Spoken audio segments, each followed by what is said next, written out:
Ethiopia সুদানের মানুষের মতো একেবারে নিগ্রু কালো। ইবনে কাসির বলেন ওনার ঠোঁটগুলো স্বাভাবিক ছিল না, লোকমান আলাইহিস সালামের ঠোঁটগুলো বেশি মোটা ছিল।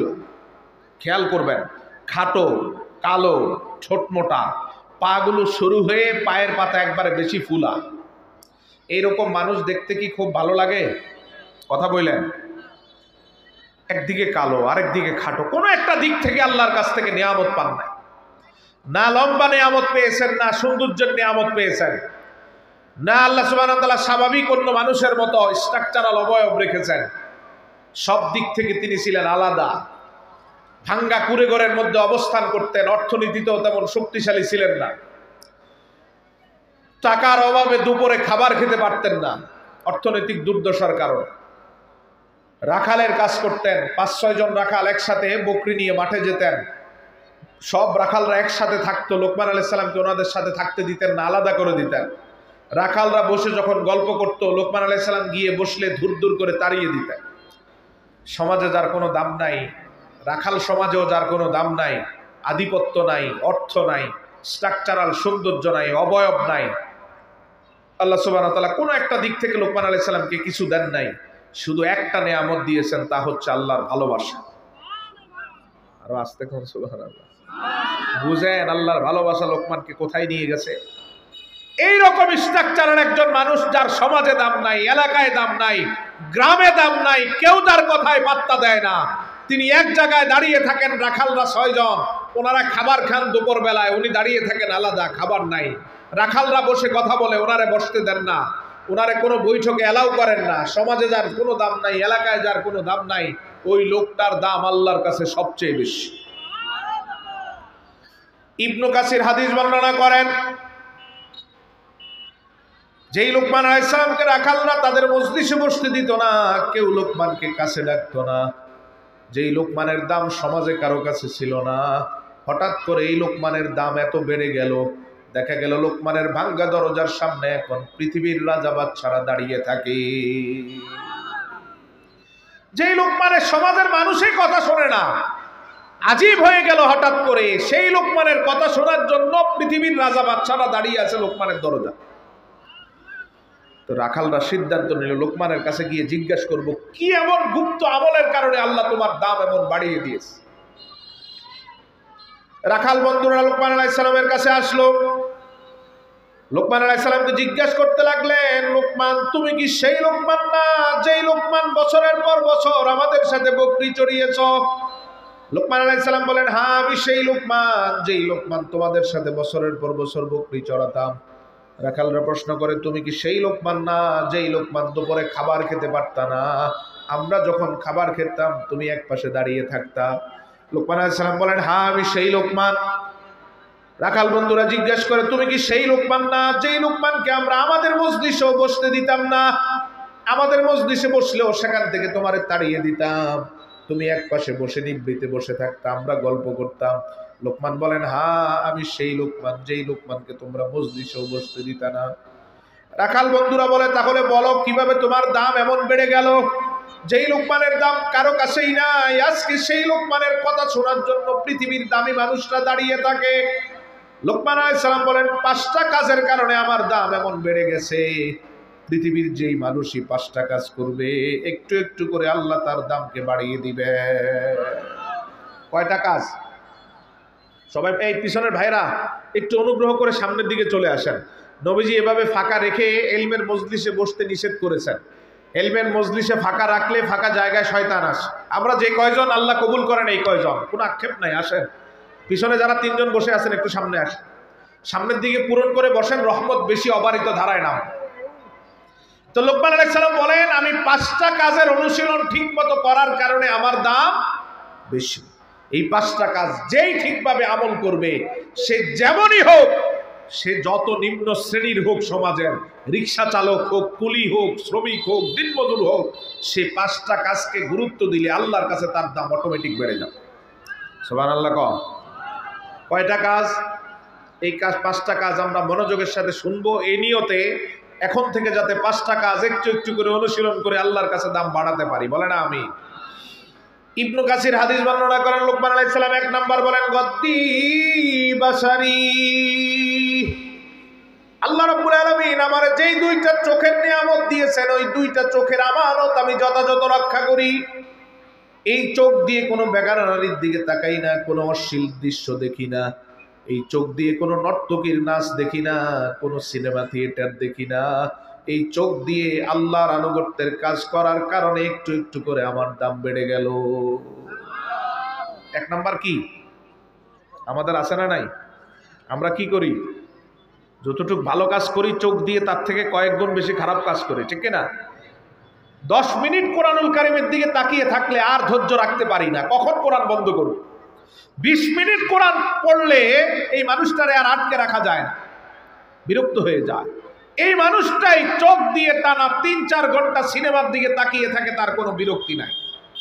কথা কম, রাত 3টা পর্যন্ত নির্ঘুম থেকে সে খেলা দেখে, তার ক্লান্তি নাই। অথচ 10 মিনিট কোরআন পড়লে তার ক্লান্তি চলে আসে, ঠিক না ভাই? ঠিক। লোকমান আলাইহিস সালাম বলেন না, আমি নেকের কাজ চোখ দিয়ে বেশি করি বিদায় আমার দাম বেশি। নবীজি সাল্লাল্লাহু আলাইহি সাল্লাম বলেন, তুমি তোমার দুইটা চোখের আমানত আমার কাছে জিম্মায় রাখো, আল্লাহর জান্নাতটা আমি আল্লাহর কাছ থেকে তোমার জন্য রেখে দিব। এই দুইটা চোখ দিয়ে আপনি আপনার দামকে বাড়াতে পারেন, আবার দুই চোখের অপব্যবহার করে তলা নিতে চলে যেতে পারেন, ঠিক না ভাই? ঠিক। এখন আমরা উপরে উঠি না নিচে নামি? এই চোখ ঠিক মতো আমরা ব্যবহার করি না। যেই জায়গায় নিবিদ্ধ করতে আল্লাহ নিষেধ করেছেন, আল্লাহ সুবহানাহু ওয়া তাআলা কোরআনে স্পষ্ট বলেছেন, পুরুষরা তাদের চোখ অবনমিত রাখবে, কোন নারীর দিকে তাকাবে না। নারীরাও তাদের চোখ অবনমিত রাখবে, কোন পুরুষের দিকে তাকাবে। এই জায়গাতে আপনি যদি আপনার জীবনটারে পরিবর্তন করতে পারেন, আল্লাহর কাছে দাম অটোমেটিক বেড়ে যাবে। তাহলে 1 নাম্বার কি? কথা বলেন, 1 নাম্বার, যাতে অন্তরে বলে। 1 নাম্বার চোখের হেফাজত। 1 নাম্বার অসংখ্য আয়াত এবং হাদিস, আমি শুধু টাচ দিয়ে দিয়ে যাব। 1 নাম্বার চোখের হেফাজত। যার জীবনে চোখের হেফাজত যত বেশি, তার কাছে আল্লাহর কাছে তার দাম। 2 নাম্বার লোকমান আলাইহিস সালাম বলেন, হিফজি লিসানি। 2 নাম্বার হচ্ছে আমি আমার জিহ্বা এবং কণ্ঠের যত্ন নেই। এই জিহ্বা দিয়ে, এই কণ্ঠ দিয়ে আমি কখনো মিথ্যা কথা বলি না, আমি কখনো ছগলখুরি করি না, অন্যের সমালোচনা করি না, গীবত করি না, পরনিন্দা করি না, একজনের দোষ আরেকজনের কাছে বলে ঝগড়া বাঁধায় দেই না। সুবহানাল্লাহ কম। কেউ গালি দিলে আমি প্রত্যুত্তরে গালি দেই না। জিহ্বার হেফাজত করি। এরকম হেফাজত যে যত বেশি করবে আল্লাহর কাছে তার দাম তত। আর আমরা জিহ্বার কোনো হেফাজত করি? কেউ আমাদেরকে একটা গালি দিলে আমরা কয়টা দেই? 2টা, 10টা, 20টা। আধা ঘন্টা এমন পাগল আছে, আধা ঘন্টাও থামে না, ঠিক কিনা? এতে করে যে সে কত নিচে চলে যাচ্ছে। লোকমান আলাইহিস সালাম বলেন, কেউ আমারে গালি দিলে আমি হাসি মুখে বরণ করি, ধৈর্য ধরি, তার গালির উত্তরে আমিও গালি দিতে পারি। আমি গালি দেই না, কারণ আমি গালি না দিলেই তো আমার দাম বেড়ে যায়। লোকমান আলাইহিস সালাম বলেন, আমি মিথ্যা বলি না। অথচ আমরা মিথ্যা না বললে আমাদের পেটের ভাত হজম হয় না, ঠিক কিনা? চা দোকানে বসে অন্যের সমালোচনা না করলে দিনটা ভালো যায় না। মানুষের মাঝে পরস্পর ঝগড়া লাগিয়ে দিতে পারলে যেই শান্তিটা পাই, নামাজ পড়েও এত শান্তি পাই না। কথা কয় না? বাস্তবতা না? লোকমান আলাইহিস সালাম বলেন, শুধু আল্লাহর কাছে দাম বাড়ানোর জন্য সব ছেড়ে দেই। মিথ্যা বলি না, গীবত করি না, পরের নিন্দা করি না, অন্যের অবৈধ সমালোচনা করি না, কেউ কষ্ট পায় এমন কোনো মন্তব্য করি না, কাউকে গালি দেই না, ছগলখুরি করি না, পরনিন্দা করি না, দুইজনের মাঝে কথায় রং লাগিয়ে ঝগড়া বাঁধিয়ে দেই না। সুবহানাল্লাহ। মিথ্যা আপনার জীবন থেকে যত কন্ট্রোল করবেন আল্লাহর কাছে দাম তত বাড়বে। আব্দুল কাদের জিলানী রহমতুল্লাহি আলাইহি, উনি ছোট পীর না বড় পীর? আরো জোরে বলেন। উনি অটোমেটিক খেতাব পেয়ে গেছেন নামের আগে, বড় পীর আব্দুল কাদের। ওনারে জিজ্ঞেস করা হতো, কিভাবে আপনার দাম এত বেড়েছে? আল্লাহর কাছে আপনি এত উচ্চ আসন কিভাবে পেলেন? উনি বলতেন, উনি বেশিরভাগ বলতেন একটা কাজের অনুশীলন। 18 বছর পর্যন্ত মায়ের কাছে ছিলাম। কত বছর? 18 বছর পর বাগদাদে চলে আসলাম, 91 বছর পর্যন্ত। তারপরে আর ইরানে ফিরে যান নাই। তিনি বলেন, 18 বছর বয়সে আমার মা যেই দিন আমারে বিদায় দেন, ওই দিন বলে দিয়েছিলেন, আব্দুল কাদের 18 বছর এমনভাবে লালন পালন করেছি, একটা মিথ্যাও বলতে দেই নাই। জীবনে যতদিন বেঁচে থাকবা কোনোদিন মিথ্যা কথা বলবা। আব্দুল কাদের জিলানী বলেন, আমার জীবনে কোনো মিথ্যা নাই, বিদায় আমার দাম এত বেশি।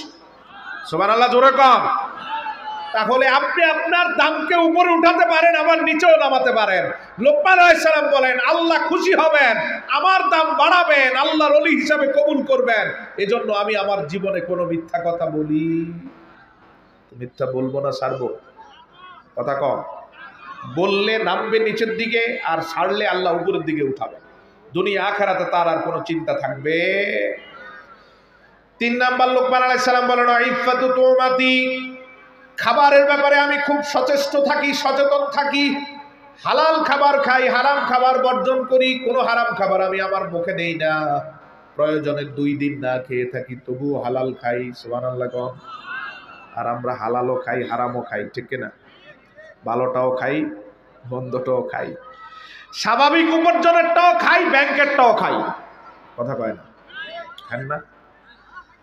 কোনো পার্থক্য করি না, যার কারণে আমাদের দামও বাড়ে না, রহমত পেয়ে আমরা জীবনকে সাজাতে পারি না। সব সময় বলি রহমত আসে না কেন, বরকত বাড়ে না কেন? কাজ করি সব উল্টা, রহমত এমনি আসবে? আসবে কেমনে? রহমতের পথে হাঁটেন, দোয়া করা লাগবে না, এমনিতেই রহমত নাজিল হবে। তো লোকমান আলাইহিস সালাম বলেন, আমি হারাম খাই না, সুদ খাই না, গোশ খাই না। আমরা খাই তো? কথা কন, খাই না? আবার কোন খাই খাই? সুদ গোশ কোনোটাই আমরা বাদ দেই না, ঠিক কিনা? বিশেষ করে নির্বাচন আসলে বোঝা যায় কার ঈমান আর তাকওয়া কত বেশি। প্রতিযোগিতা চলে, কে কোন প্রার্থীর থেকে কত টাকা ছিনিয়ে আনবে, ঠিক না? বা ঠিক? মাথা পিছু 500-1000 টাকা নেই আমরা, এই সবগুলোই গোশ আর হারাম, কোনোটাই বৈধ নয়।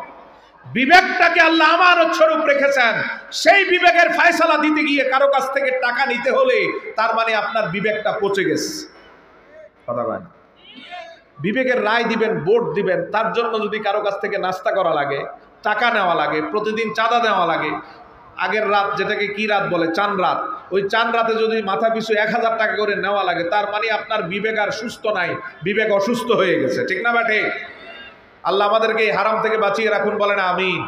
যার জীবনে যত হালালের প্র্যাকটিস বেশি, তার আল্লাহর দরবারে তার দাম তত। আমরা আমাদের নষ্ট করে ফেলি, আমরাই নষ্ট করি আমাদের, আমরা নিজেরাই আমাদের পথটাকে, মসৃণ পথটাকে কাঁটাযুক্ত করি, ভালো পথটাকে খারাপ করে ফেলি। আল্লাহ সুবহানাহু ওয়া তাআলা আমাদেরকে কাছে ডাকার জন্য ডাকেন, আমরা নিজেরাই পিছিয়ে পড়ি, ঠিক না বাটে? লোকমান আলাইহিস সালাম বলেন, ইফাতু তুমাতি, রে রাখালরা, আমি খাবারের ব্যাপারে সচেতন, হারাম কখনো খাই না। তোমরা হালালও খাও, হারামও খাও, এই কারণে তোমাদের আজকের এই দশা। আমি হারাম খাই না, উপাস থাকি, 2 দিন না খেয়ে থাকি। দুপুর বেলায় তোমরা যখন খাও, আমি এক পাশে দাঁড়িয়ে থাকি, তাতেই আমার অন্তরে আমি তৃপ্তি অনুভব করি। সুবহানাল্লাহ। 4 নাম্বার, আবার লোকমান আলাইহিস সালাম বলেন, হিফজি জারি, আমি আমার প্রতিবেশীর ব্যাপারে খুব সচেতন থাকি, সচেষ্ট থাকি। কোনো প্রতিবেশীকে আমি কষ্ট দেই না, কোনো প্রতিবেশীকে আমি গালিগালাজ করি না, ঝগড়া করি না। আমার কাছে আমার সব প্রতিবেশীর সম্মান অনেক বেশি। সুবহানাল্লাহ। প্রতিবেশীকে আমি শান্তি দেই, আর আমরা প্রতিবেশীকে কষ্ট দেই। কথা কন, আমরা প্রতিবেশীকে নিরাপদ রাখি। লোকমান আলাইহিস সালাম বলেন, ঘুরে দেখো, সব প্রতিবেশী আমার জন্য, আমার পিছনে দোয়া করে, আর আমরা এমন ভাবে জীবন পরিচালনা করি, প্রতিবেশী আমাদের জন্য বদদোয়া করে। এই জায়গার থেকে আপনার রিটার্ন হতে হবে, কামব্যাক হতে হবে। যত বেশি আপনি এই জায়গার দিকে ফিরে আসবেন, অটোমেটিক আল্লাহর দরবারে আপনার দাম বেড়ে যাবে, ঠিক কিনা বলেন? আল্লাহ আমাদের কবুল করুক, আমিন। তো লোকমান আলাইহিস সালাম বলেন, প্রতিবেশীর দামটা আমার কাছে সবচেয়ে বেশি। কেন? বুখারীর 2টা হাদিস দেখেন, সহিহ বুখারীর 2টা হাদিস দেখেন। আল্লাহর হাবিব সাল্লাল্লাহু আলাইহি সাল্লামের কাছে একবার সাহাবায়ে কেরাম এসে বলেন, ইয়া রাসূলুল্লাহ, অমুক গোত্রের অমুক মহিলা মারা গেছে। এই মহিলাটা তাহাজ্জুদ গুজার ছিল, সব সময় তাহাজ্জুদ পড়তো, ভোর রাতে কান্নাকাটি করত, অধিকাংশ সময় দিনের বেলায় রোজায় কাটাতো। ফরজ আমল তো ভালোভাবে করতোই, নফল আমলগুলো গুরুত্ব সঠিকভাবে দিত, সব ঠিকঠাক, কিন্তু সে প্রতিবেশীর সাথে ভালো ব্যবহার করতো না। স্পষ্ট রাসূলুল্লাহ বললেন, এই মহিলা জাহান্নামে যাবে। কিছু বলবেন না? নাউজুবিল্লাহ না সুবহানাল্লাহ। এই মহিলা কই যাবে? ঠিক 2 দিন পরে আরেকজন মহিলার ইন্তেকাল, এটাও সহিহ বুখারীর হাদিস। নবীজির কাছে এসে বললে, ইয়া রাসূলুল্লাহ, এই মহিলা এত বেশি তাহাজ্জুদ করতো না, এত বেশি নফল ইবাদত করতো না, রোজা রাখতো না। ওই রমজানের 30 রোজা, আরেক রমজানের রোজা, মাঝখানে সে এত নফল রোজা রাখতো। আমলের দিক থেকে সে অনেক পিছিয়ে, তবে প্রতিবেশীর সাথে তার ছিল মধুর সম্পর্ক। নবীজি সাল্লাল্লাহু আলাইহি সাল্লাম বলেন এই মহিলা জান্নাত। আরো আসতে কম। কি আজীব ব্যাপার, প্রতিষ্ঠিত আমল করা একজন মহিলা প্রতিবেশীর কারণে জাহান্নামে যাবে, আমল নাই কম ছিল, প্রতিবেশীর দোয়ার কারণে সে জান্নাতে যাবে। এর নাম প্রতিবেশী। লোকমান আলাইহিস সালাম এজন্য বলেন প্রতিবেশীর ব্যাপারে আমি খুব সজাগ, আর আমরা প্রতিবেশীর ব্যাপারে খুব কঠোর, ঠিক কিনা? এক হাত, বেশিরভাগ সময় প্রতিবেশীর সাথে ঝগড়া হয় আধা হাত, এক হাত জায়গা নেই। এই এক হাত জায়গার জন্য অনেক এমন ভাই আছেন 10-20 লাখ টাকার মামলায় লড়তেছেন, টাকার পর টাকা শেষ করে দিচ্ছেন, তবুও তার ইগু কমে না। তার কথা হচ্ছে আমি হারবো না, যত যায় আমি খরচ করব, তবুও আমার জিততে হবে। নাউজুবিল্লাহ কম। আচ্ছা বলেন এই ইগুটা নাড়িয়ে দিছে কে? হ্যাঁ, শয়তান। শয়তান আপনারে সহজে জান্নাতে যেতে দিবে না।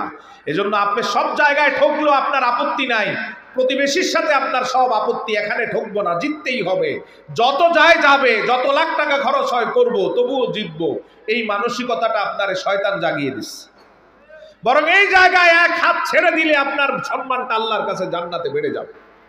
সুবহানাল্লাহ। লোকমান আলাইহিস সালাম বলেন খুঁজে দেখো সব প্রতিবেশী আমার জন্য দোয়া করে। 5 নাম্বার এবার লোকমান বলেন অতাকরিমাতু দাইফি, আমি আমার মেহমানের খুব যত্ন করি, মেহমান দেখলে আমি বড় আনন্দিত হই, খুশি হই। সুবহানাল্লাহ কোন।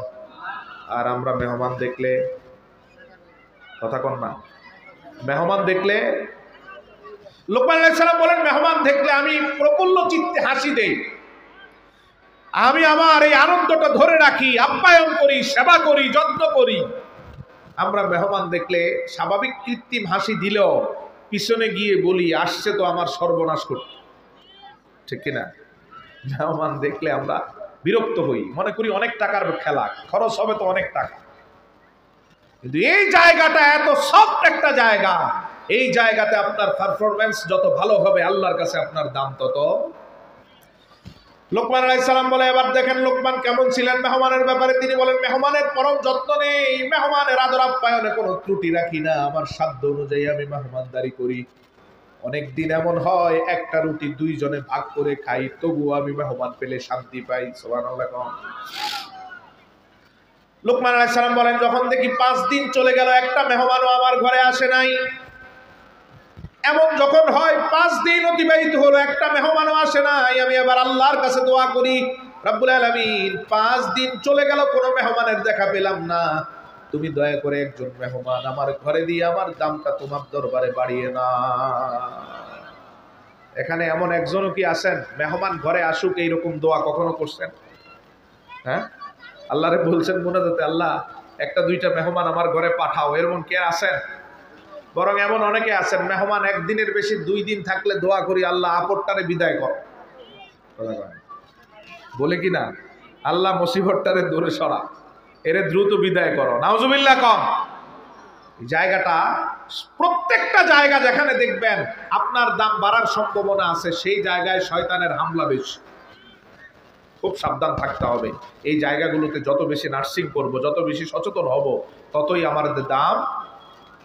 লোকমান আলাইহিস সালাম বলেন মেহমানের ব্যাপারে আমি খুব সচেতন থাকি, কারণ রাসূলুল্লাহর একটা হাদিস, আল্লাহর হাবিব সাল্লাল্লাহু আলাইহি সাল্লাম বলেছে, মনোযোগ দিয়ে শুনেন, নবীজি বলেন তোমার ঘরটা শান্তিতে ভরপুর হওয়ার জন্য যতটুকু বরকতের দরকার ছিল ওই সব বরকত নিয়ে আসে তোমার মেহমান। মানে তোমার রিজিকের উন্নতির জন্য যতটুকু গ্যাপ ছিল ওই গ্যাপটা বরকত দিয়ে মেহমান পূরণ করে দেয়। তোমার সন্তানগুলো তোমার কথা শুনে নেক সন্তান হবে, এই জায়গাতে যতগুলো বরকতের শূন্যতা ছিল মেহমান বরকত নিয়ে এসে তা পূরণ করে। রাসূল বলেন মেহমান আসে বরকত নিয়ে, কি নিয়ে? কথা কন না। মেহমান আসে কি নিয়ে? বরকত নিয়ে। আর নবীজি বলেন যাওয়ার সময় পরিবারের মানুষের গুনাহ মাফ করে যায়। আরো জোরে কন। তো মেহমানের কোনো কিছু লস আছে? আচ্ছা বলেন, মেহমান এসে যে আপনার ঘরে খায় আসলে কারটা খায়? তার নিজেরটা খায় না? এই রিজিকটা আল্লাহ তার জন্যই তো বরাদ্দ করছেন, ঠিক কিনা বলেন? হ্যাঁ, আপনার খরচ হচ্ছে, এই খরচটা আবার কোনো না কোনো পথে আল্লাহ আপনার পকেটে দিয়ে দিবেন। এই রিজিকটা তার, আপনার পকেটে তার নামেই আসে, আবার আপনি তাকে খাওয়াচ্ছেন, মাঝখানে আপনার ঘরটা বরকতে পূর্ণ হয়, যাওয়ার সময় গুনাহ মাফ করে দিয়ে যায়। সুবহানাল্লাহ। তো মেহমানে কোনো লস আছে? তারপরেও আমরা মেহমান দেখলে খুশি হই। এটা এত সহজ জায়গা, খুব সহজে আল্লাহরে রাজি করাতে পারবেন। এখানে আমি দুইটা ঘটনা বলবো, একটা হাদিসের, একটা আল্লাহর ওলির। খুব মনোযোগ দিয়ে শোনেন কত দ্রুত আল্লাহকে রাজি করানো সম্ভব। প্রথম ঘটনাটা হচ্ছে আল্লাহর ওলি আব্দুল কাদের জিলানী রহমতুল্লাহি আলাই। 91 বছর পর্যন্ত উনি হায়াত পেয়েছেন। কত বছর? 91। বার্ধক্য বয়স পর্যন্ত ওনার একটা রুটিন সবসময় ঠিক ছিল। মধ্য রজনীতে তিনি রুটির ঝুড়ি মাথায় নিয়ে রাস্তায় বের হতেন। সুবহানাল্লাহ বললেন না? কষ্ট হয়, বুঝেন কিছু? মাঝ রাতে কনকনে শীতে যখন আমি আপনি ঘুমাই নাক ডেকে, আব্দুল কাদের জিলানী যিনি এত বড়, এত উঁচু মর্যাদার, তিনি প্রতি রাতে বৃদ্ধ অবস্থায় রাস্তায় ঝুড়ি নিয়ে বের হন। কোন ঘরে খাবার রান্না হয় নাই আজকে ওই ঘরে রুটি পৌঁছে দেন। রাস্তার পাশের কোন মানুষটা না খেয়ে পড়ে আছে তার মুখে রুটি তুলে দেন। সুবহানাল্লাহ। ওনার ছেলে আব্দুল্লাহ একবার ওনারে বলতেছে, বাবা এই বার্ধক্য বয়সে খুব কষ্ট হয় আপনার, কনকনে শীতে আপনি এভাবে রাতে দীর্ঘ পথ রুটি ঝুড়ি মাথায় নিয়ে পাড়ি দেন, এই কাজটা আমাদেরকে দায়িত্ব দিয়ে দেন, আপনি বিশ্রাম নেন, আমরা করি, আপনি ঘুমান, বিশ্রাম নেন, ইবাদত করেন, ঘরে থাকেন। আব্দুল কাদের জিলানী রহমতুল্লাহি আলাই বলছেন, বেটা কোরআন হাদিস দীর্ঘ গবেষণা করে যা দেখলাম, মানুষের মুখে খাবার তুলে দিলে আমার আল্লাহ যত তাড়াতাড়ি রাজি হয়ে যান, পৃথিবীর কোনো আমলে আল্লাহ এত তাড়াতাড়ি রাজি হন। আমি চাই প্রতিটা রাতে আল্লাহ আমার উপর সম্পূর্ণ রাজি থাকুক।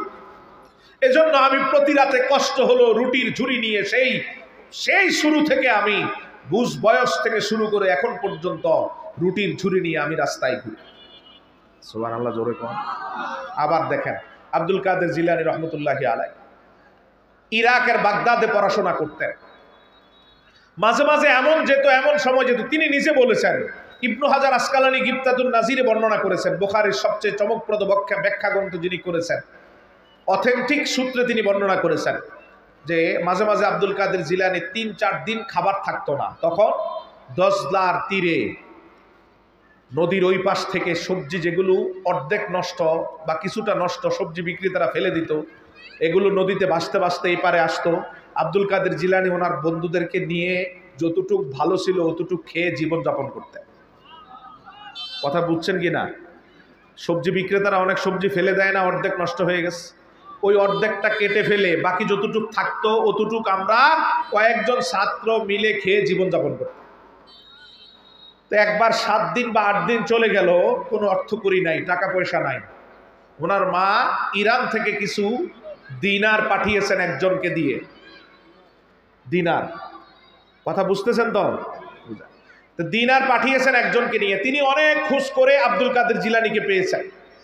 পেয়ে আব্দুল কাদের জিলানীর হাতে এই 12 অথবা 13টা দিনার ওনার হাতে পৌঁছে দিলেন। আব্দুল কাদের জিলানী রহমতুল্লাহি আলাই আপনি কি করতেন আর উনি কি করছেন একটু দেখেন। আব্দুল কাদের জিলানী রহমতুল্লাহি আলাই এই 13টা দিনার নিয়ে বাজারে চলে গেলেন। 13 দিনার নিয়ে সব দিনার দিয়ে খাবার কিনলেন। কিনে উনি ওনার বন্ধুদের মাঝে সব খাবার বিতরণ করে দিলেন। চিন্তা করে দেখেন, 7 দিন কষ্ট পাওয়া একটা মানুষ, সে তো টাকাগুলো রেখে দিবে, একটু একটু করে খরচ করবে। ওনার এই চিন্তা নাই। ওনার চিন্তা হলো এখন যারা খেতে পারতেছে না, আমি জমিয়ে খাবো, তারা কষ্ট পাচ্ছে, আমার আল্লাহ অসন্তুষ্ট হবেন, এজন্য মা যা পাঠিয়েছেন তা দিয়ে তিনি খাদ্য কিনে সব বন্ধুদের মাঝে দিয়ে দিছেন। মানুষকে যত খাওয়াবেন দাম বাড়াবেন কে? আর এই জায়গায় যত কৃপণতা করবেন, আপনি মনে করেন টাকা সেভ হচ্ছে না, আপনি সময় মতো ঠিক এই টাকাগুলো তো যাবেই, আল্লাহর কাছ থেকে আপনি অনেক দূরে সরে যাচ্ছেন। নাউজুবিল্লাহ বলেন। তো আব্দুল কাদের জিলানী স্পষ্ট করে দিলেন, এই ইবাদত, যত ইবাদত আছে, ইবাদতের মধ্যে খাবারের ইবাদতটা আল্লাহর কাছে দাম সহজে বাড়িয়ে দেয়। আমি বুখারীর একটা হাদিস বলি, তখন আপনি মিলায় নেবেন। নবীজি সাল্লাল্লাহু আলাইহি সাল্লাম বলেছেন, আস-সাঈ আলাল আরমালাতি ওয়াল মিসকিন কাল কাইম কাল মুজাহিদি ফি সাবিলিল্লাহ। প্রথম শব্দ, কোন বিধবা নারী যার সংসার চলে না, এই রকম সংসার অচল মানুষের সংসার পরিচালনার জন্য যে সামান্য খাদ্য শস্য কিনে দেয়, চাউল কিনে দেয়, ডাল কিনে দেয়, অর্থাৎ একটু খাদ্য দিয়ে সহযোগিতা করে, আল্লাহর কাছে এই ইবাদতটা কেমন দামি। নবী বলেন, কাল মুজাহিদ ফি সাবিলিল্লাহ, সে যেন আল্লাহর রাস্তায় জিহাদ করছে।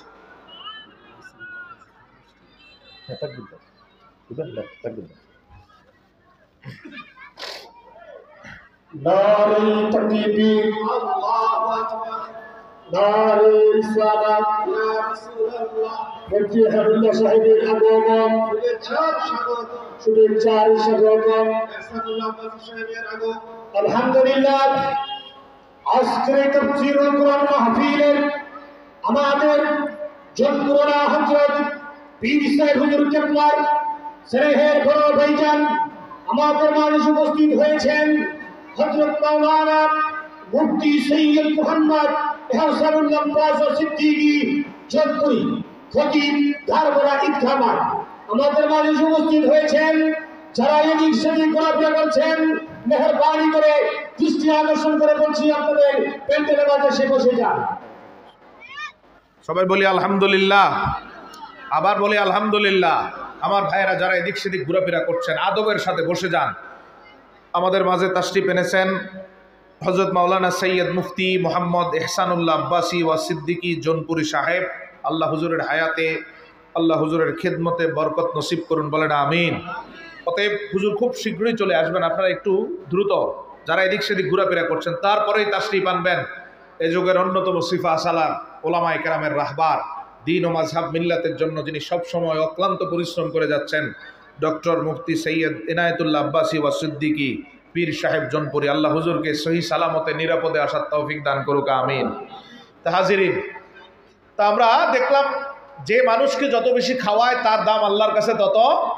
এবার একজন সাহাবীর বিভিন্ন সূত্রে বর্ণিত সহি হাদিস ঘটনা শোনেন, হাদিস শোনেন। আনসার একজন সাহাবী, যিনি বাসায় খাবার ছিল না বিদায় দুপুরে খাবার খেতে পারেন নাই, স্ত্রীও খায় নাই, ঘরে একটা বাচ্চা খাবার খায় নাই। ক্ষুধার্ত অবস্থায় রাসূলুল্লাহ দরবারে গেলেন, গিয়ে দেখলেন নবীজি সাল্লাল্লাহু আলাইহি ওয়াসাল্লাম মেহমান বন্টন করে দিচ্ছেন মুহাজিরদেরকে। তুমি অমুকের ঘরে যাও, তুমি অমুকের ঘরে যাও, এমন করে মেহমান বন্টন করতেছেন। তো রাসূলুল্লাহর আনসার সাহাবী যিনি খায় নাই, ক্ষুধার্ত অবস্থায় বসে আছেন, তিনি ক্ষুধার্ত অবস্থায় তিনি মনে মনে বলতেছেন, আল্লাহ যদি আমারে সামর্থ্য দিত, আমি যদি একজন মেহমানের মেহমানদারি করতে পারতাম তাহলে মনটা বড় ভালো লাগতো। সুবহানাল্লাহ।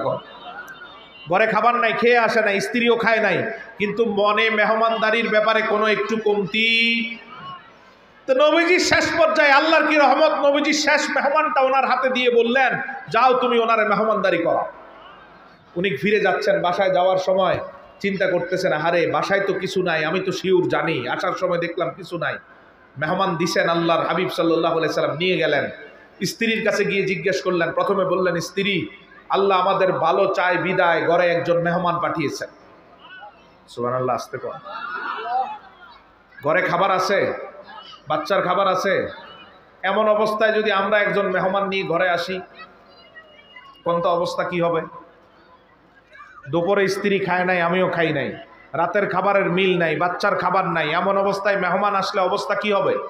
আমি একজন মেহমান নিয়ে আসলাম, অবস্থা কঠিন। কিন্তু স্ত্রী তো সাহাবীর, যখন বললেন আল্লাহ আমাদের কল্যাণ চান বিদায় মেহমান দিছেন, স্ত্রী বললেন আলহামদুলিল্লাহ। তো সাহাবী আবার বললেন, মেহমানদারি করাবো কি দিয়ে? স্ত্রী বললেন, বাচ্চাটা বিকাল বেলায় ক্ষুধার যন্ত্রণায় চিৎকার করে করে, কান্না করে করে যখন ঘুমিয়ে গেল, পাশের বাসার থেকে একজন সামান্য একটু দুধ দিয়ে গেছে আর বলে দিয়েছে বাচ্চা উঠলে আমি যেন এই দুধটা তারে খেতে দিই। সাহাবী মুস্কি হেসে বলেন, আল্লাহ আমাদেরকে কল্যাণ করেছেন, যেই দুধটুকুন বাচ্চার জন্য এসেছে ওই দুধটুকুন দিয়েই মেহমানদারি করব। পারবেন? আমি আর আপনি পারবো? কথা বললেন, নিজে খাই নাই, স্ত্রী খায় নাই, দুপুরও খায় নাই, রাতেও খাবে না, বাচ্চার দুধ, বাচ্চা উঠলেই কান্না করবে। আবার সাহাবী বলতেছেন, মেহমান যেহেতু আমার কাছে হাজির, বাচ্চা উঠলে পরে দেখা যাবে, এখন আমি এই দুধ দিয়েই মেহমানদারি করব। স্ত্রীরা এবার বলতেছেন, আচ্ছা দুধ তো সামান্য, আমি যখন মেহমানকে এটা দিব, মেহমান তো ভদ্রতার খাতিরে আমারে কিছু দিবেন, মানে অর্ধেক দিবেন, খেয়ে বলবেন তুমিও খাও। মেহমান যদি এই সামান্য দুধে আবার আমারে দিয়ে দেন, উনি তো রাতে কষ্ট পাবেন। সুবহানাল্লাহ। আর উনি যে না খেয়ে থাকবেন, স্ত্রী না খেয়ে থাকবেন, এই চিন্তা নাই। চিন্তা হচ্ছে কিভাবে পুরা দুধটুকুন মেহমানকে খাওয়ানো যায়। চিন্তা করে আবার সিদ্ধান্ত নিলেন, স্ত্রীকে বললেন, আমি যখন মেহমানকে দুধের পেয়ালাটা দিব, তুমি তখন ঘরের বাতিটা নিভায়া দিও। আমি হাদিসের অনুবাদ শুধু অল্প সময়ের জন্য বলছি। সিদ্ধান্ত অনুযায়ী আল্লাহর হাবিবের সাহাবী মেহমানের হাতে পেয়ালাটা তুলে দিলেন। এই মুহূর্তেই রাসূলুল্লাহর সাহাবীর স্ত্রী ঘরের বাতিটা নিভায়া দিল। মেহমানের হাতে পেয়ালা দেওয়ার পরে মেহমান এখন দুধ খাচ্ছে, আর পাশে বসে রাসূলের সাহাবী দুধ খাওয়ার মতো আওয়াজ করতেছে। সুবহানাল্লাহ। মানে রাসূলের সাহাবী মেহমানকে বুঝাচ্ছে আমার খাবার আছে, তোমার চিন্তার দরকার নাই, তুমি তোমারটা পুরাটা খাও। আসলে খাবার আসেনি, আছে কি নাই? নাই। তো এইভাবে আল্লাহর হাবিবের সাহাবী মেহমানকে মেহমানদারি করালেন। রাত্রি পার হলো, সকালবেলায় দুইজন একসাথে রাসূলের দরবারে গেলেন ফজরের নামাজ পড়তে। প্রথম কাতারে ফজরের নামাজ পড়লেন। নবীজি সালাম ফিরিয়ে সব সাহাবীর দিকে ফিরে তাকালেন, দাঁড়ালেন। প্রথমেই দেখলেন আনসার সাহাবী, যাকে শেষ মেহমানটা দিলেন। নবীজি আনসার সাহাবীকে বলেন, গত রাতে তুমি এমন কি মেহমানদারি করেছো আমারে খুলে বলো। সুবহানাল্লাহ বলবেন। রাসূলের কাছে খবর পৌঁছায় দিয়েছেন কে? আরো জোরে। এটাই গায়েবের সংবাদ। জানিয়েছেন কে? আল্লাহর দেওয়া ক্ষমতা বলে তিনি গায়েব জানতেন। আলহামদুলিল্লাহ বলেন। দিছেন কে? জানিয়েছেন কে? আমাদের কাছে গায়েব, কিন্তু রাসূলুল্লাহর কাছে এটা ইলম। এজন্য তিনি আল্লাহর দেওয়া ক্ষমতা বলে জানতেন। আল্লাহ আমাদেরকে কবুল করুক, আমিন। আচ্ছা, নবী সাল্লাল্লাহু আলাইহি ওয়াসাল্লাম বলেন, বলো, সবিস্তারে বল। তো রাসূলের সাহাবী বলতে লাগলেন, ইয়া রাসূলুল্লাহ, আমি তো মেহমানের আকাঙ্ক্ষা করলাম, আপনি দিলেন। আমি তো জানি বাসায় কিছু নাই, গিয়ে দেখলাম একটু দুধ আছে। আমার চিন্তা হলো পুরো দুধটুকু মেহমানকে খাওয়াবো, যাতে মেহমানের কষ্ট না হয়। এজন্য আমি সিদ্ধান্ত নিলাম বাতি অফ করে দিয়ে একটু খাবারের মতো আওয়াজ করব, মেহমান যাতে বুঝতে না পারে। আমিও খাই নাই, আমার স্ত্রীও খায় নাই, মেহমানকে খাওয়ালাম। মেহমানও তাকিয়ে আছে, এত ঘটনা ঘটে গেল আমিও বুঝে নাই। রাসূলুল্লাহর চোখের পানিগুলো পড়ছে, আর বলতেছেন, আমি তো এজন্য বুঝতে পারলাম, এজন্যই তো বুঝলাম যে গত রাতে আল্লাহ সুবহানাহু ওয়া তাআলা কেন তোমার নামে সূরা হাশরের আয়াত নাজিল করলেন। ওমাই ইউকা শুহা নাফসি ফাউলাইকা হুমুল মুফলিহুন।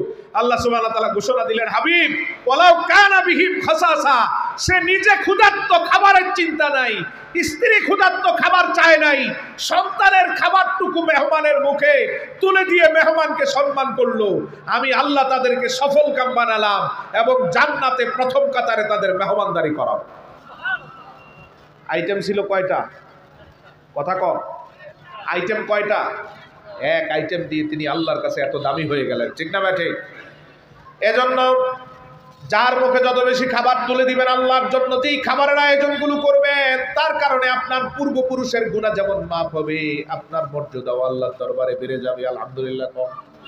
এই জায়গাতে কোনো ফতুয়া শোনার দরকার কথা কয়।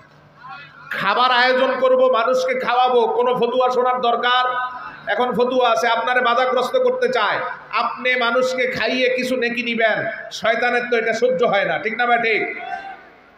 রাসূলুল্লাহ যেই খাবারের আয়োজনগুলো করতে বলেছেন, সেই খাবারের আয়োজনগুলো আমরা নষ্ট করে ফেলছি।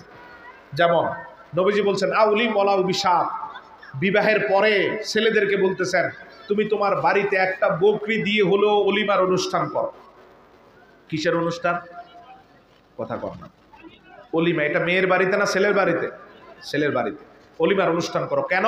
তুমি যখন আল্লাহর সন্তুষ্টির জন্য মানুষকে অনুষ্ঠান করে খাওয়ার আয়োজন করবা, এ কারণে আল্লাহ তোমার পারিবারিক শান্তি বাড়িয়ে দিবেন, তোমার পরিবারে বরকত বাড়িয়ে দিবেন, রহমত বাড়িয়ে দিবেন, নেক সন্তান দিবেন। সুবহানাল্লাহ। কর। তবে আয়োজন হতে হবে কার উদ্দেশ্যে? এটারে আমরা এখন কিভাবে নষ্ট করছি দেখেন। এখন অলিমার অনুষ্ঠান হয়, আয়োজনও হয়, আরো বেশি করে হয়, কিন্তু আমাদের উদ্দেশ্য থাকে কার্ড ধরিয়ে দিয়ে কিছু অর্থ উপার্জন করা। কথা কন। আল্লাহর উদ্দেশ্যে আমরা করি, কার্ডটা ধরিয়ে দেই কেন? আপনি খাওয়ার পরে যেন দিয়ে যান। এবং আজীব ব্যাপার, রাসূলুল্লাহ বলেছেন, যে অলিমা অনুষ্ঠানে দরিদ্রদেরকে দাওয়াত দেওয়া হয় না, ওই অলিমাতে আল্লাহর বরকত থাকে না। এখন কি আর দরিদ্র মানুষকে দাওয়াত দেয়? খাট দিয়ে দেয় ওই ধান দেয় যার থেকে কিছু আসবে, ঠিক কিনা? দরিদ্র কেউ আসলে তারে ঢুকতে দেয় না, দুই চারটা মিসকিন ঢুকলে তারে ধুরছাড় করে তাড়িয়ে দেওয়া হয়, ঠিক না ব্যাটি? অথচ রাসূলুল্লাহ বললেন, তুমি ধনীদেরকেও আপ্যায়ন করো, নিষেধ নাই, কিন্তু পাশাপাশি দরিদ্রদের জন্য আয়োজন করো। দরিদ্রকে মাইনাস করে দরিদ্রের জন্য আপ্যায়ন করলে সেই জায়গাতে আল্লাহর রহমত থাকে। তা আমরা অলিমা অনুষ্ঠান এখন আর আল্লাহর জন্য রাখি নাই, দুনিয়ার আসবাব বানিয়ে ফেলছে, ঠিক কিনা বলেন? সুন্নতে খতনা বলেন, আকিকা বলেন, সবার ধান্দা থাকে কাঠ ধরিয়ে কিছু উপার্জন। একটা অনুষ্ঠান, একটা আয়োজন এখন ওই জায়গায় রয়ে গেছে, তা হচ্ছে মৃত মা বাবার জন্য খাবারের আয়োজন। বলেন, আপনার মা বাবার জন্য খাবারের আয়োজন করার পর আমি খেয়ে যদি আপনার 1000 টাকা দেই, নিবেন? কথা কয় না, কেউ নিবে না, বলবে এটা তো করছি মা বাবার স্বভাবের জন্য, আমি টাকা নিব কেন? শয়তান অন্য সব আয়োজনগুলো নষ্ট করলো, নিয়তকে নষ্ট করে দিয়ে অলিমা অনুষ্ঠান দুনিয়ার দিকে কনভার্ট করে দিল। এটা দুনিয়ার দিকে কনভার্ট করতে পারছে না বিদায় একদল মুফতি সাজিয়ে দিছে, এরা ফতুয়া দেয় 4 দিনেরটা বেদাত, 40 দিনেরটা বেদাত, মা বাবার খাবার আয়োজন বেদাত। আছে না নাই? এই সমস্ত ফতুয়া শোনার দরকার নাই, এই সমস্ত মুফতির ফতুয়া শোনার দরকার নাই। খাবার আয়োজন করবো আল্লাহর সন্তুষ্টির জন্য, ঠিক কিনা বলেন? এটা 4 দিনেও করা যায়, 5 দিনেও করা যায়, 10 দিনেও করা যায়, 50 দিনেও করা যায়, 100 দিনেও করা যায়। উন্মুক্ত যে কোনো দিন করেন সেদিনেই সওয়াব হবে। এবং এই ফতুয়া যে ঠিক না এটা আপনিও বুঝতে পারবেন। যেই মুফতি ফতুয়া দেয় যে হুজুর আপনারে ফতুয়া দিল 5 দিন, 10 দিন, 40 দিনে খাবার অনুষ্ঠান বেদাত, আপনি ওই মুফতিকে প্রস্তাব দিবেন, ঠিক আছে হুজুর আমার বাড়িতে আমি আয়োজন করব না, 50, 60, 70 হাজার যা খরচ হতো এটা দিয়ে আপনার মাদ্রাসায় খাবারের আয়োজন করতে চাই। মুফতি কি বলবে? বেদাত। কথা কয় না। মুফতি বেদাত বলে তাড়িয়ে দিবে না, না হাসি মুখে টাকাটা রিসিভ করবে? এই টাকায় আমার বাড়িতে অনুষ্ঠান করলে বেদাত, তোমার মাদ্রাসায় করলে ঠিক আছে, তার মানে তোমার ফতুয়ায় ভেজাল আছে। আপনি গরু কিনলেন, মুফতিকে বললেন 40 দিন উপলক্ষে আমার বাড়িতে গরুটা জবাই করে সমাজের মানুষকে খাওয়াবো আমার বাবার ইসালে সওয়াবের জন্য। মুফতি বলবে বেদাত। এবার আপনি বলবেন আচ্ছা হুজুর ঠিক আছে, বাড়িতে জবাই করব না, গরুটা আপনার মাদ্রাসায় জবাই করে ছাত্রদের খাওয়ান। কি বলবে? কথা কয়। গরু একই, আপনার বাড়িতে করলে বেদাত, তার মাদ্রাসায় করলে ঠিক আছে, তার মানে ফতুয়ায় ভেজাল আছে না নাই? ফতুয়া শোনার দরকার নাই। খাবার আয়োজন করব কার জন্য? লোকমান আলাইহিস সালাম বলেন যে যত বেশি মানুষকে খাওয়ায় তার দাম আল্লাহর কাছে তত। লোকমান আলাইহিস সালাম, সূরাতুল লোকমান, কেন লোকমানকে আল্লাহ স্মরণ করলেন দেখেন। লোকমান আলাইহিস সালাম তার সন্তানকে ডেকে একদিন 6 থেকে 7টা উপদেশ দিলেন, সন্তান যেন ভালোভাবে গড়ে উঠতে পারে। এজন্য আল্লাহ রাব্বুল আলামিন দেখলেন আমার বান্দা তার ছেলেরে 7টা উপদেশ দিল, এই উপদেশগুলোর মধ্যে একটাও দুনিয়ার নাই। সুবহানাল্লাহ। সবগুলো আখিরাতের। আল্লাহর কাছে এত ভালো লাগলো যে একজন বান্দা তার ছেলেরে প্রতিষ্ঠিত করতে ভবিষ্যতে চলার পথেও 6টা 7টা বাক্য দিচ্ছেন, একটাও দুনিয়ার নাই, সব আখিরাতের। এজন্য আল্লাহ লোকমানের মুখের কথাগুলোই কোরআনে নাজিল করে দিল। কথাগুলো কার? কয় আল্লাহ। কথাগুলো কার? ওয়াইজ ক্বালা লোকমান, এই দিয়ে শুরু। যখন লোকমান বলল, কথাগুলো আল্লাহর না লোকমানের। আল্লাহ সুবহানাহু ওয়া তাআলার কাছে এত ভালো লাগলো ওই কথাগুলোর আল্লাহ হুবহু কোরআনে নাজিল করে দিছে। কি কথা বলে লোকমান আল্লাহর কাছে দামি হলো দেখেন। 1 নাম্বার, লোকমান বলল ইয়া বুনাইয়া লা তুশরিক বিল্লাহ ইন্নাশ শিরকা লা যুলমুন আযীম। রে আমার বাবা, যদি তুমি আল্লাহর দরবারে দামি হতে চাও, আল্লাহর কাছে যদি তোমার মর্যাদা বাড়াতে চাও, জান্নাতি যদি হতে চাও, জাহান্নাম থেকে যদি বাঁচতে চাও, প্রথমে তোমাকে সিদ্ধান্ত নিতে হবে আমি শিরিক করব না। কি করব না? আবার শিরিক করব। হুবহু আয়াতটা আমাদের জন্য আল্লাহ দিয়ে আমাদের শিক্ষা দিচ্ছেন, বান্দা তুমি যদি আমার ওলি হতে চাও, দামি হতে চাও, তুমি যদি তোমার মর্যাদাটা বাড়াতে চাও, আমার কাছে জান্নাত চাও, তাহলে তোমার সিদ্ধান্ত নিতে হবে শিরিক করব। আরো জোরে কর, আরো আওয়াজ দিয়ে বলেন শিরিক করব। এই সিদ্ধান্ত যদি নিতে পারেন আল্লাহর দরবারে আপনার দাম বাড়বে না কমবে? কিভাবে বাড়বে দেখেন। সিদ্ধান্ত নিতে হবে জীবনে যতদিন বাঁচবো শিরিক করব না। এই সিদ্ধান্তটা যদি যথাযথভাবে নিতে পারেন, রব্বুল আলামিন 2টা দিক থেকে আপনার দাম বাড়িয়ে দিবেন। দুনিয়াতেও বাড়াবেন, আখিরাতেও বাড়াবেন, অফুরন্তভাবে বাড়াবেন। তবে আপনাকে সিদ্ধান্ত নিতে হবে শিরিক করব। আরো জোরে, শিরিক করব, যা হয় হোক, যতদিন বেঁচে থাকি শিরিক করব। শিরিক কি? হ্যাঁ, শিরিকটা কি? আসেন সহজে বুঝি। এই কপাল দিয়ে সেজদা করব কারে? যদি মাজারে করি, জোরে বলেন, পীরের পায়ে করি, করা যাবে। সেজদা হবে শুধু কার জন্য? সেজদা আল্লাহর জন্য। এটা অন্যদিকে কনভার্ট করলে শিরিক হবে, ঠিক না ভাই? ঠিক। রিজিক দেন কে? আরো জোরে। কিছু তো মা কালী দেয়, হ্যাঁ, মা দেবী দেয়, দেন কে? বাংলাদেশে অধিকাংশ শিরিক হয় রাজনৈতিক কারণে। রাজনৈতিক নেতারা হিন্দুদেরকে ফুসলানোর জন্য এমন এমন কিছু কথা বলেন যেগুলো শিরক। যেমন দেখেন এই রিজিকের ব্যাপারে 5 তারিখের আগের প্রধানমন্ত্রী যিনি পালিয়ে গেছেন, এক অনুষ্ঠানে তিনি হিন্দুদেরকে বলতেছেন মা কালী এবার গজে চড়ে আসছে বিদায় দানের ফলন বেশি হয়েছে। আরো আস্তে কর। এ কথা আমার বাবা বললে ওকে সমর্থন করা যাবে? আমার ভাই বললে, আমার নেতা বললে, যেই বলুক সমর্থন করা যাবে? রিজিক দেন কে? ধান বাড়িয়ে দেন কে? আবার বন্যায় দোষিয়ে দেন কে? এই জায়গায় পৃথিবীর কারো হাত? তাহলে এই কথাটা শিরিক। এই কথাটা কি? কেন বলছে হিন্দুর ভোটের আশা? আসেন, আবার দেখবেন পূজা উপলক্ষে বিভিন্ন নেতা, এমপি, বিভিন্ন সাইজের নেতা মন্দিরে গিয়ে বলে আসছি মা দেবীর কাছে একটু শান্তির জন্য। ইউটিউবে দেখে নিয়েন, কথা মিথ্যা হলে দেখবেন অনেক বড় বড় নেতা বলে মা দেবী শান্তি দিতে পারে বিদায় আসছি শান্তির জন্য। নাউজুবিল্লাহ কর। শান্তি দেয় কে? জোরে বলবেন, শান্তি দেয় কে? এই জায়গায় কারো হাত? যে কেউ যদি মনে করে আল্লাহ শান্তি দেয়, অন্য কেউ শান্তি দেয়, সে মুশরিক। ঠিক কি না? সন্তান চাইবো কার কাছে? মাজারের কাছে না, কোনো পীরের কাছে না। তবে হ্যাঁ, মাজার জিয়ারত করে আল্লাহর কাছে চাইবেন। এভাবে চাইতে পারেন, আল্লাহ তোমার কাছেই সন্তান চাচ্ছি, তবে শাহজালাল রহমতুল্লাহি আলাই তোমার নেককার বান্দা, ওনার উসিলা দিয়ে চাই তুমি আমার একটা সন্তান দাও। উসিলা দেওয়া যাবে, কিন্তু কোনো পীরের কাছে চাওয়া যাবে? পীরের কাছে চাওয়া শিরক, কিন্তু উসিলা দিয়ে যখন আল্লাহর কাছে চাইবেন ওই দোয়াটা আল্লাহ দ্রুত কবুল করবে।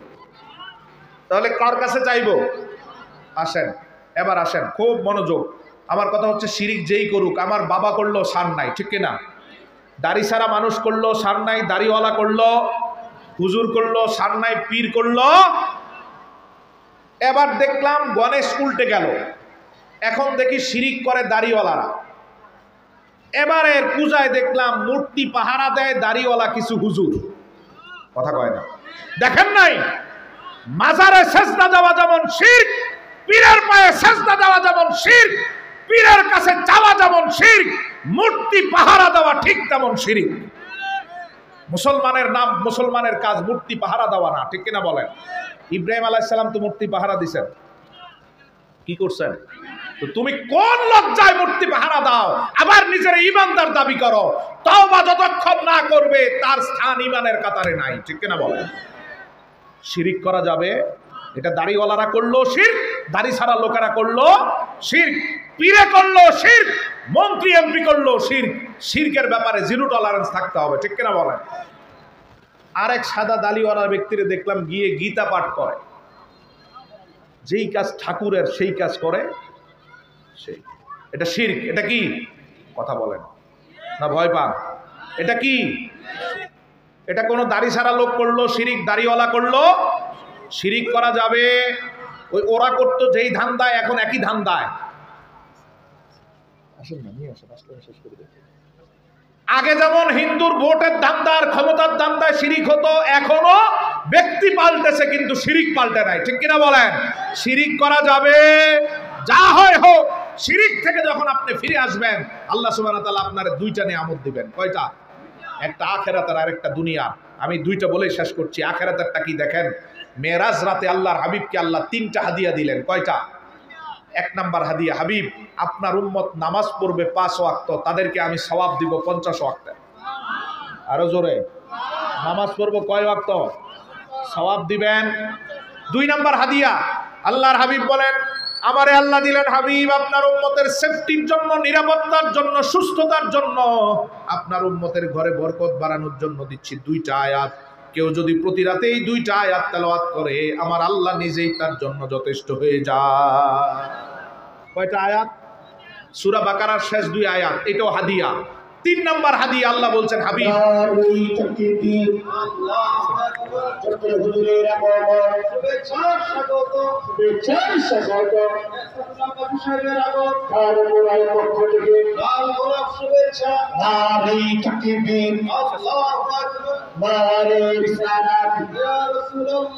আলহামদুলিল্লাহ।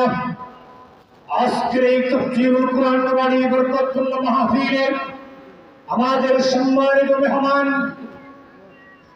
হযরত মাওলানা সৈয়দ মুফতি মুহাম্মদ এহসানুল্লাহ পাশা সিদ্দিকী জনপুরি সাহেব খতিব ধারবড়া ঈদগাহ আমাদের মাঝে উপস্থিত হয়েছেন। যারা এদিক সেদিক ঘোরাফেরা করছেন, মেহরবানি করে দৃষ্টি আকর্ষণ করে বলছি, আপনারা সামিয়ানার নিচে এসে বসে যান। অল্প কিছুক্ষণের মধ্যেই আমাদের রুহানি বরকতপূর্ণ বয়ান আপনারা শুনবেন। সবাই বলি আলহামদুলিল্লাহ। আমি আমার ভাইদের নিবেদন করব, আমরা হুজুরের নেক দোয়ায় শামিল হব, এই জন্য সবাই একটু সামনের দিকে চলে আসি। হুজুর আসছেন, আমাদের সবাইকে দোয়ায় শামিল করবেন। আমরা সবাই দোয়া চাই, আল্লাহ কবুল করুক, আমিন। হাজিরিন, আমরা সিদ্ধান্ত নেব শিরিক করব। এটা দাড়িওয়ালারা করলো না, দাড়ি ছাড়া করলো, কোনো ইসলামী দলের লোকে করলো না, অনিসলামী দলের লোকে করলো। আল্লাহ আমাদেরকে শিরিক মুক্ত জীবনযাপনের তৌফিক দান করুক, বলেন আমিন। আল্লাহ সুবহানাহু ওয়া তাআলা আজকের আয়োজন কবুল করুন। হুজুর আসবেন, তার আগে আমাদের জন্য হুজুর দোয়া করবেন। আল্লাহ সুবহানাহু ওয়া তাআলা সকল আয়োজন, সকল কথাগুলো আল্লাহর জন্য কবুল করে নিক, আমিন। ওয়া আখির দাওয়ানা আলহামদুলিল্লাহি রাব্বিল আলামিন। আসসালামু আলাইকুম ওয়া রাহমাতুল্লাহ।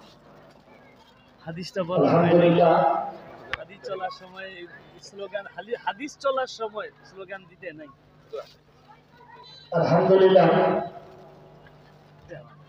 এই বরকতপূর্ণ নুরানি মাহফিলের আমাদের সম্মানিত প্রধান আকর্ষণ, প্রধান মেহমান জনপুরের আলা হযরত বিশিষ্ট ইসলামিক চিন্তাবিদ, আশিক রাসূল, মুনাজির মিল্লাত, শাইখুল হাদিস আল্লামা মুফতি ডক্টর সৈয়দ মোহাম্মদ এনায়েতুল্লাহ পাশা সিদ্দিকী পীর সাহেব হুজুরের অত্যন্ত স্নেহের বড় ভাইজান, আপনাদের সামনে এই পর্যায়ে গুরুত্বপূর্ণ ওসিয়ত নিয়ে আসছেন হযরত মাওলানা সৈয়দ মুফতি মুহাম্মদ এহসানুল্লাহ পাশা সিদ্দিকী জনপুরি হুজুর, খতিব ধারবড়া ঈদগাহ। আমি হুজুরকে তার মূল্যবান নসিহত পেশ করার জন্য বিনীতভাবে অনুরোধ জানাচ্ছি। وهو أرحم الراحمين.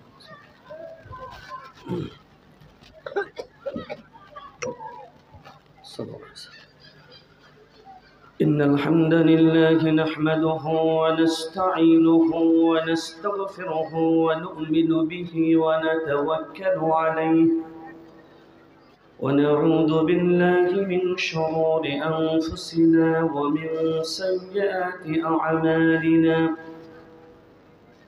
من يهده الله فلا مضل له ومن يضلله فلا هادي له. ونشهد أن لا إله إلا الله وحده لا شريك له.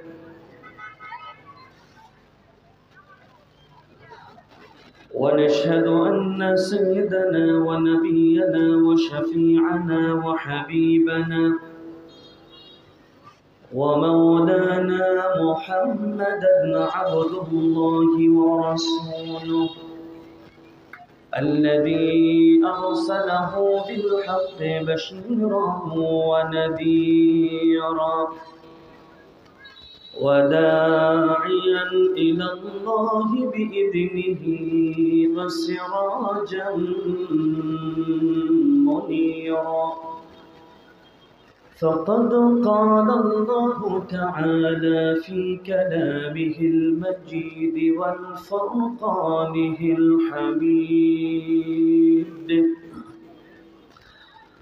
أعوذ بالله من الشيطان الرجيم. بسم الله الرحمن الرحيم. أفحسبتم أنما خلقناكم عبثا وأنكم إلينا لا ترجعون. فتعالى الله الملك الحق لا إله إلا هو لا إله إلا هو رب العرش الكريم. صدق الله المولانا العظيم وصدق رسوله النبي الكريم، ونحن على ذلك من الشاهدين والشاكرين، والحمد لله رب العالمين. إن الله وملائكته يصلون على النبي يا أيها الذين آمنوا صلوا عليه وسلموا تسليما. اللهم صل على مولانا محمد وعلى آله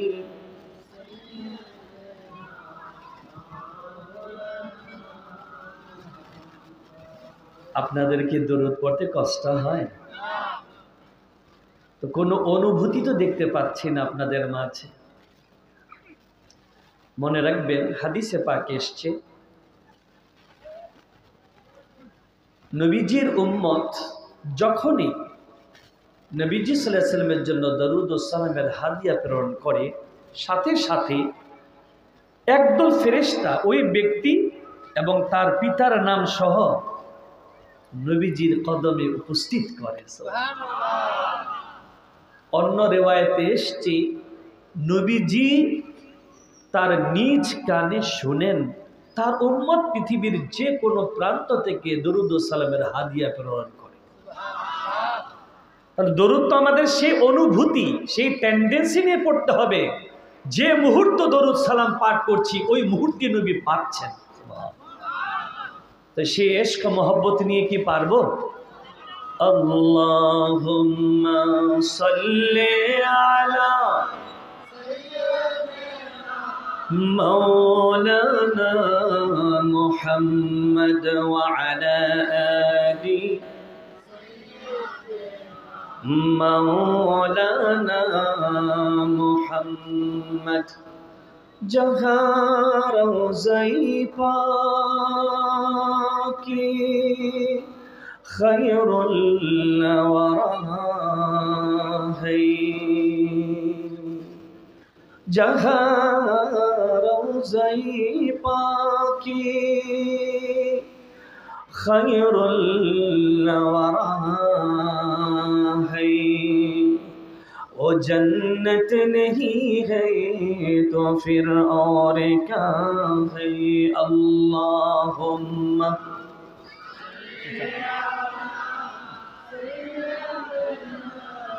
مولانا محمد وعلى آله مولانا محمد رسول الله صلى الله عليه وسلم ختم الله به النبوة وحكم أن لا نبي بعده بلغ العلا بكماله كشف الدجى بجماله حسنت جميع خصاله صلوا عليه سلموا يا قوم بل صلوا على صدر الأمين مصطفى ما جاء إلا رحمة للعالمين। বিশ্বনবী সাল্লাল্লাহু আলাইহি ওয়াসাল্লাম মাদ্রাসার সাবেক ছাত্রবৃন্দ, ঘাড়মোড়া এলাকাবাসী, যুব সমাজ ও H2H ফাউন্ডেশনের উদ্যোগে 16তম বার্ষিক তাফসীরুল কোরআন মাহফিলের আজকে যিনি শুভাগমন ও মোনাজাত পরিচালনা করবেন আমির তাহরিকে খতমে নবুয়ত সাল্লাল্লাহু আলাইহি ওয়াসাল্লাম, আওলাদে রাসূল शेखुल हदीस मुनाज़िर मिल्लत अल्लामा मुफ्ती सैयद डॉक्टर मोहम्मद एनायतुल्लाह अब्बासी व सिद्दीकी पीर साहब जौनपुरी, दीगर उलमा एकराम, तोलाबा इज़ाम, অতিথিবৃন্দ, কোরআন হাদিসের আকর্ষণে দিক বিদিক থেকে ছুটে আসা আমার দিনদার ইমানদার আল্লাহওয়ালা ভাই ও বন্ধুগণ, সকলকেই জানাই আন্তরিক শুভেচ্ছা ও মোবারক। সমস্ত প্রশংসা একমাত্র আল্লাহর জন্যই, যিনি দয়া করে, মায়া করে, মেহেরবানি করে তার একদল পেয়ারা বান্দাদেরকে সেই সন্ধ্যা থেকে গভীর রাত পর্যন্ত বিভিন্ন বিষয়ের উপরে বিষয় ভিত্তিক ধারাবাহিক আলোচনা করার, শোনার এবং আমল করার তৌফিক ভিক্ষা দিয়েছেন। সেজন্য আসুন সেই মহান মালিকের সুমহান দরবারে আলিয়াতে শুকরিয়া জ্ঞাপনার্থে হৃদয়ের সবটুকুন ভালোবাসা উজাড় করে কালিমাত শুকর করে নিচ্ছি আলহামদুলিল্লাহ। অসংখ্য ও অগণিত দরুদ ও সালাম বিশ্ব সভার সভাপতি, সমস্ত নবী ও রাসূলগণের মাথার মুকুট, আকা নামদার সরওয়ারে কায়নাত খাজা এ মাহশার নূরে মুজাসসাম নবিয়ুল আম্বিয়া মুহাম্মাদুর রাসূলুল্লাহ আল আরবি সাল্লাল্লাহু আলাইহি সাল্লামের জন্য আল্লাহ পাক আজ থেকে প্রায় ১৫০০ বছর পূর্বে যাকে প্রেরণ করার মাধ্যমে নবুয়তের ধারাবাহিকতা, নবুয়তের দরজা চিরতরে বন্ধ করে দিয়েছেন। অবশ্যই যার পরে